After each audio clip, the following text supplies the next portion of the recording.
Ay, so ito na yung naging final setup natin, no? So dito tayo napwesto sa gilid ng venue, no? So diyan pa rin yung basic natin. So nandito yung speakers natin, nandun yung isang speaker natin. So nandito yung top row natin. So meron tayong SBR dyan, yan. So yung SBR natin, extension natin, napakahaba ang ginamit natin. Extension, mapuntahan lang yung isang speaker doon. So nakakonekta tayo sa isang bahay dyan, yan. Una dito kami nakakonekta, no?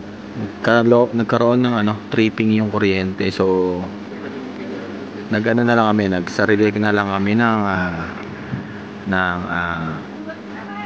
hook ng kuryente. So yan, nandiyan pa rin yung basic natin.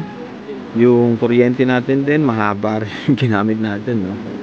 So asahan nyo, no, once na mga ganitong klaseng mga venue, so ready dapat yung mga extension wires nyo na mahaba. And then mas maganda kung ocular nyo yung area para mas mas sigurado yung dala nyo mga, lalo na mga power cables, yan, yung mga XLR nyo kung aabot. So meron tayo dong backdrop lights, yan, pagapang ulit tayo dyan, mahaba rin extension yan. So front light natin nandito, yan, extension ulit, mahaba na naman. Yan. So dito yung mga natin, mga kasama nating suppliers, yan. Yun, meron tayong coffee, meron tayong ice creams, and then dito yung Mexican ayan. Oops.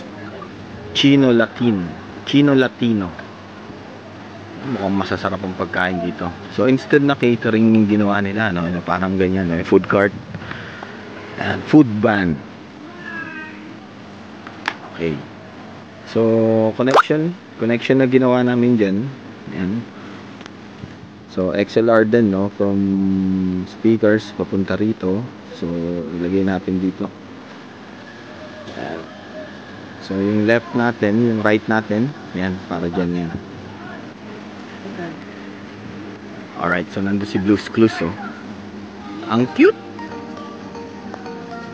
Okay, so all set na tayo dito sa area natin. Hinihintay na lang natin ang mag-start ang ating program. So around 2:40 na. Yan, siguro mga 3 o'clock start na tayo dito. Okay, balikan namin kayo once na mag-start na ang ating event. Alright. One eternity later.